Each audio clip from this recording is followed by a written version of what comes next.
हरी हरी बोल। कैसे हैं आप सभी मेरे प्यारे लाला लाली की असीम असीम कृपा से आप सब बहुत अच्छे होंगे जी। आशा करती हूँ आप सभी मेरे प्यारे लाला लाली की सेवा में मगन मस्त होंगे जी। तो बस 2 से 3 दिनों में नवरात्रि जो है वो शुरू होने वाली है।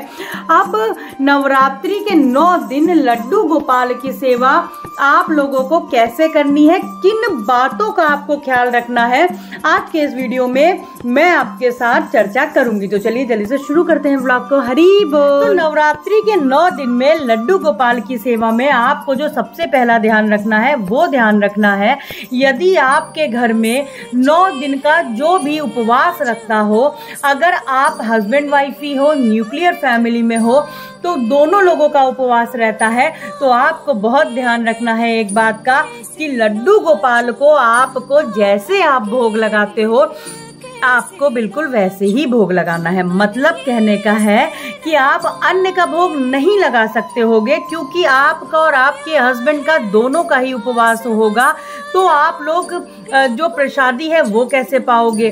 तो इसलिए आपको फलाहारी भोग लगाना है लाला को, लाली को, लेकिन समय से लगाइएगा। ऐसा न करिएगा कि जैसे मैंने पहले भी ये बताया है कि आपने सुबह भोग लगा लिया, उसके बाद में अब आप जो है वो सीधे शाम को भोग लगाएंगे, क्योंकि आप तब प्रसादी पाओगे। ऐसा कदापि ना करें। लाला बहुत छोटे हैं, उनको बहुत भूख लगती है। लड्डू गोपाल को जो आपको भोग लगाना है वो जैसे आप इस समय लगाते हो 4 बार 5 बार, आपको वैसे ही लाला को भोग लगाना होता है। सबसे पहले फलाहारी में आप उनको सुबह का नाश्ता कराइए। बाल भोग में दूध अवश्य होना चाहिए। उसके बाद में आप दोपहर में राजभोग में लाला को आप आलू बना सकते हो, मैं पहले भी बता चुकी हूँ, लौकी की खीर बना सकते हो, साबूदाने की खीर बना सकते हो, खिचड़ी बना सकते हो, बहुत सारी चीजें हैं। कहने का मतलब है ये ना करिएगा कि लाला ही भूखे रह जाएं और आप सुबह शाम उनको थोड़े थोड़े से आलू, थोड़े थोड़े से जो फलाहारी चिप्स होते हैं वो ही खिला के रख दीजिए। तो पहली बात तो ये हो गई जी। अब जो दूसरा पॉइंट आता है वो आता है कि लड्डू गोपाल को आप जहाँ पे भी विराजमान करोगे, जो उनका सिंहासन है जहाँ पे आप विराजमान करोगे, आपको रखना है बात का इस ध्यान कि भाई जोत जो आपको जलानी है, मानिए आपको अखंड जोत प्रज्वलित करनी है, तो आप जो अखंड जोत प्रज्वलित करोगे, आपको जो ध्यान रखना है वो ध्यान रखना है कि लड्डू गोपाल के सिंहासन से वो जोत थोड़ी सी डिस्टेंस पे हो, क्योंकि आपको बार बार जोत सही करनी पड़ सकती है, घी डालना पड़ सकता है, और जोत की जो देख रेख है, कलश की जो देख रेख है वो आपको करनी पड़ सकती है, करनी ही पड़ेगी।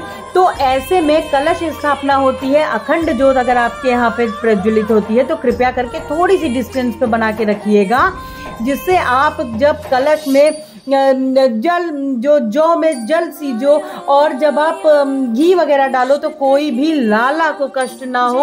और देखिए अखंड जोत 9 दिन एक तार से जलती है, तो कहीं उसमें कोई लाला के सिंहासन पे कहीं कुछ दिक्कत ना हो। तो आपको दूसरी ये अहम बात का बहुत ख्याल रखना है।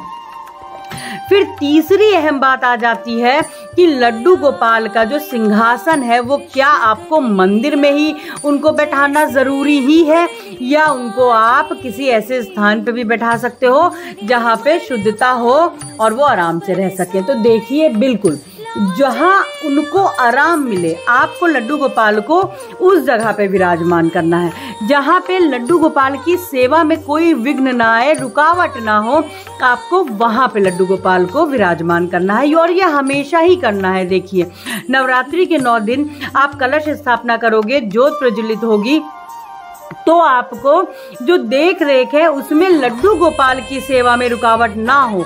रुकावट का मतलब है कि यदि ऐसा ना हो कि फैन आप ना चला सको, यदि ऐसा ना हो कि आप बीच में ही आप मंदिर छोटा है आपका, तो आपका कलश स्थापित आपने किया हुआ है, वहीं पे लाला भी विराजमान है, तो कहीं कलश आप लड्डू गोपाल की सेवा कर रहे हो तो ना ध्यान दे पाओ और आपके हाथों से लग के कहीं कलश का कुछ हानि हो जाए या जोत की हानि हो जाए। तो इस वजह से डिस्टेंस थोड़ी सी बना के रखिएगा। यदि मंदिर में जगह है तो देखिए जैसे मेरे लाला लाली विराजमान है, लाला लाली अपने स्थान पे ही विराजमान रहेंगे, लेकिन जो कलश स्थापना मैं करती हूँ वो थोड़ी सी लाला लाली से डिस्टेंस पे करती हूँ, जिससे उनको ज़रा भी कोई भी भोग लगाने में और उनकी सेवा में कोई भी उनको दिक्कत नहीं होती है। तो ये 3 पॉइंट हो गए। चौथा पॉइंट आता है कि देखिए, अब लड्डू गोपाल को आपको कितने बजे सुबह जगाना है। भाई सुबह आप जल्दी उठोगे, आपके घर में पाठ हो रहा होगा, तो आप तो 4 बजे भी उठ सकते हो, 5 बजे भी उठ सकते हो, बहुत जल्दी उठ सकते हो। तो देखिए, अब जो मौसम है वो थोड़ा सा चेंज सुबह का होने लग गया है, दिन भी जो है वो थोड़ा रुक के देर से निकलता है। आपको लड्डू गोपाल का एक समय निर्धारित कर लेना है। आप लड्डू गोपाल को 6 बजे तक जगा सकते हो, 6:30 तक जगा दीजिए, 7 बजे तक जगा दीजिए, लेकिन सुबह सुबह तड़के मत जगाइए, क्योंकि लाला लाली बहुत छोटे हैं और वो इतनी जल्दी सुबह आप उनको जगाएंगे तो उनको कष्ट होगा। सुबह जगाने के बाद में आप जैसे उनकी सेवा करते हो रोज की, आप वैसे कर सकते हो। एक आखिरी प्रश्न और ले लेती हूँ कि लड्डू गोपाल की पहले पूजा करेंगे कि हम जो नवरात्र के 9 दिन माता रानी की जो चौकी लगेगी उनकी पूजा करेंगे। तो देखिए, ये आपके पहली बात तो भाव है, और दूसरी बात कि आप यदि माता की जो चौकी लगाओगे वहां पे हो सकता है आप बहुत जल्दी सुबह पूजा करो, 5 बजे 6 बजे। तो 5 बजे 4 बजे ही लड्डू गोपाल को आपको नहीं जगाना है, उनको एक समय पे जगाना है। और यदि आप 6 बजे तक भी पूजा करते हो, 6:30 बजे तक पूजा करते हो, तो आप लड्डू गोपाल को पहले जगा दीजिए, उनको आप कुछ भोग लगा दीजिए, क्योंकि देखिए पूजा में भी आपको समय लगेगा और लाला को भूख नहीं लगनी चाहिए, और इसी उसमें तुरंत ही लड्डू गोपाल को सुबह सुबह आप मत नहलाने लगिएगा। तो इन बातों का बहुत ध्यान रखिएगा।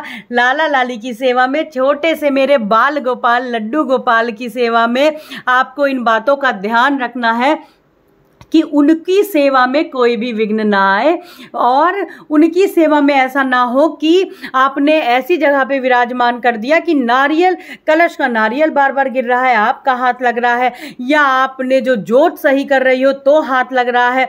तो ऐसा ना हो। देखिए, नवरात्र के 9 दिन आपको बिल्कुल आपको ऐसे कलश भी स्थापित करना है कि आपको बहुत ध्यान रखना है हर चीजों का, और बाल गोपाल लड्डू गोपाल का तो आपको ध्यान रखना ही रखना है। ये तो सबके दुलारे हैं, शेरों वाली माता के भी दुलारे हैं। जहां पे ये विराजमान होते हैं ना मेरे प्यारे लाला, वहां पे तो सारे देवी देवताओं का वास होता है, और सभी इनकी सेवा में, इनको खिलाने में, इनको मनाने में ही लगे होते हैं। तो चलिए, आज के लिए बस इतना ही। आशा करती हूँ आपको अपने प्रश्नों का उत्तर अवश्य मिला होगा। लड्डू गोपाल की सेवा में लड्डू गोपाल लाडली जी का ध्यान रखिएगा और सेवा में मगन मस्त रहिएगा। मिलते हैं अपने दूसरे व्लॉग में बहुत जल्दी। हरि बोलो, हरि हरि बोलो, राधे राधे जी, हरि बोल।